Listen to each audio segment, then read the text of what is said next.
Саламатсыздар, азыр мен силерге телефонду тазалоонун 3 жолун көрсөтүп берем.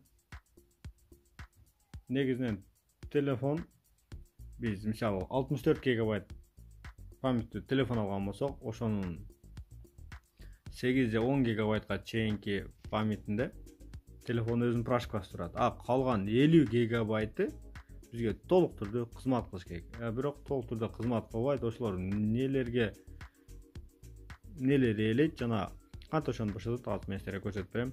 Анда эмесе баштадык. Бул Асанов Mobile YouTube каналы. Биз жакында эле ачылдык. Биздин каналга телефондун паролго түшүп калса, паролдорун кантип ачат ошол тууралуу видеороликтерди киргизип алып, мына Redmi Note 10, Samsung A50, A52 ушул телефондордун паролун кантип ачат киргизип атабыз. Биздин каналда биринчи жолу болуп жатсаңыз, сөзсүз түрдө каналга жазылып кетиңиз. Анда эмесе биз баштадык. Биринчиси бул приложениялар системный түрдө толкулат. Мисалга мына көбүнчө YouTube жана Chrome толкулат.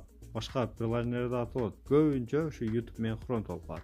Муну мен силерге көрсөтө кетсем, басып турсак, мына о приложение деген чыгат. Мына память деген жерде 7,5 гигабайт YouTube толуп турат. Керек телефондорду басып турса, о телефонда деген чыкпайт деп дешиңиз мүмкүн. Настройкага киресиз. Настройкага кирип, бул жакта приложение. Приложенияга киресиздер. Приложенияга кирип,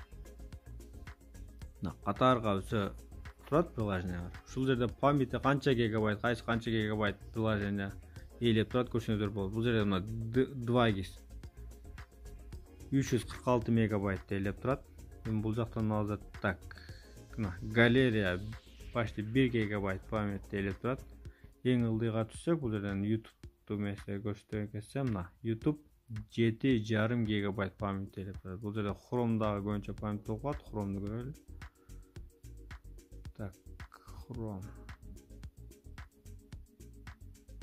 Google Chrome кайда кетти? Мына Chrome ээлептир. Себеби мен Chrome'ду буга чейин память мындай толкуган экен.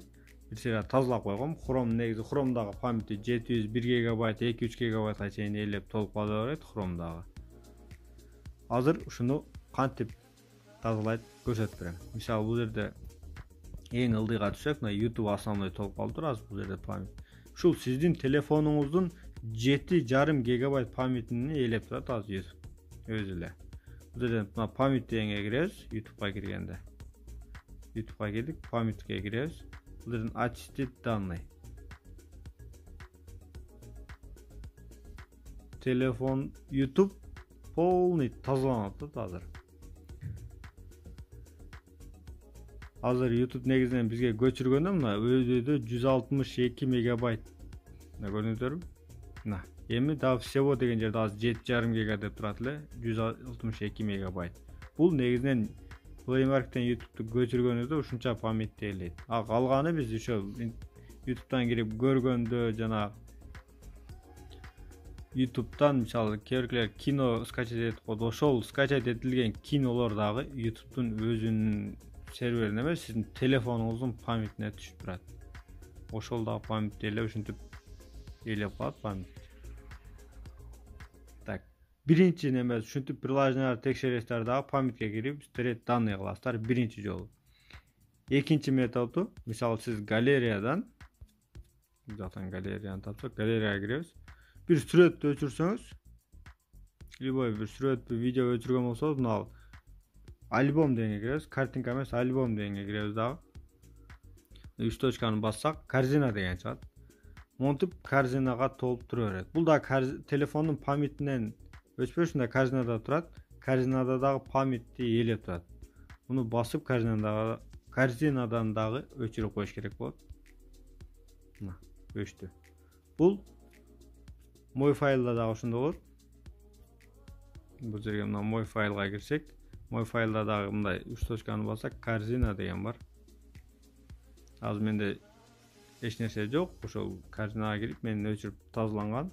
Бир нерсени өчүрсөңүз, мой файлдан кирип ушу корзинага өтүп калат. картинадан кирип дагы өчүрүп коюш керек болсо памятте элеп тура берет. Бул экинчи жолу.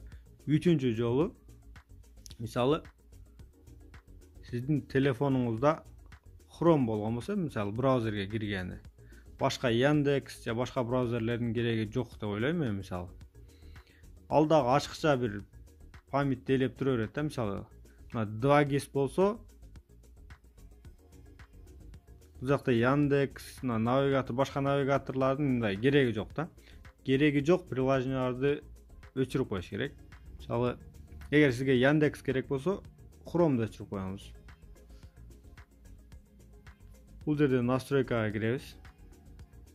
Приложение. Ачыкча кереги жок приложенияларды.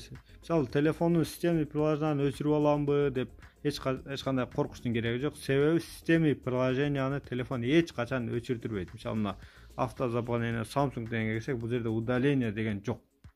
Мына даже выключить да кыла албайсыз буну. Системный приложенияны эч качан өчүрүп алам деп коркпоңуз. Сиз тааныбайсызбы, любой приложенияны өчүрүп сала бериңиз. Мисалы, мына видеоплеер Samsung'дун өзүнүн системный мына видеоплеер. Даже выключить кыла албайсыз. Удаление кылыш наракта турсун, выключить да кылыш кыйын. Системныйларды өчүрүп аламбы деп эч коркуштун кереги жок. Приложенияга киребиз. Сиз тааныбаган, сизге кереги жок приложенияны бүт өчүрүп салсаңыз болот. Мисалы, мен бул жерде Chrome'ду эле иштетем. Азыр ачыкча берки Яндекс браузер, Firefox браузер ушуларды өчүрүп салам азыр. Так.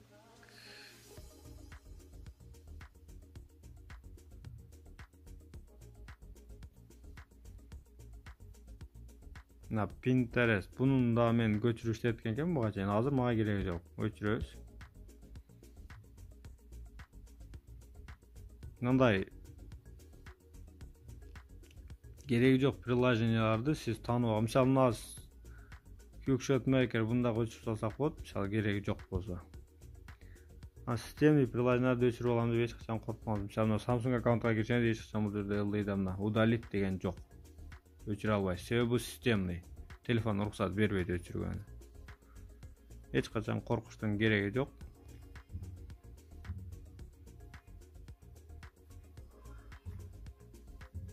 To be made.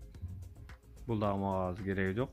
Мен буга чейин буну YouTube'дан видео көчүрүш боюнча иштетет элем. Азыр мага башка жакшы сонун программа табылган, ошону иштеттим азыр.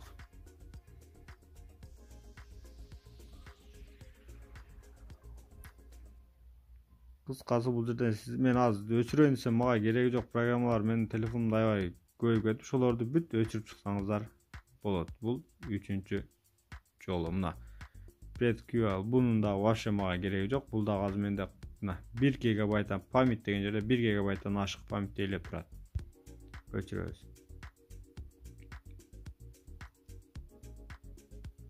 Телефонуңуздун памятин ушинтип тазалап турсаңыз, телефонуңуз аябай бат жана ылдам дагы иштеп калат. Эгерде бул видео сиздерге жакса, сөзсүз түрдө лайк басып, жана каналга катталып кетиңиздер. Кийинки видеороликтерде көрүшкөнчө саламат болуңуздар.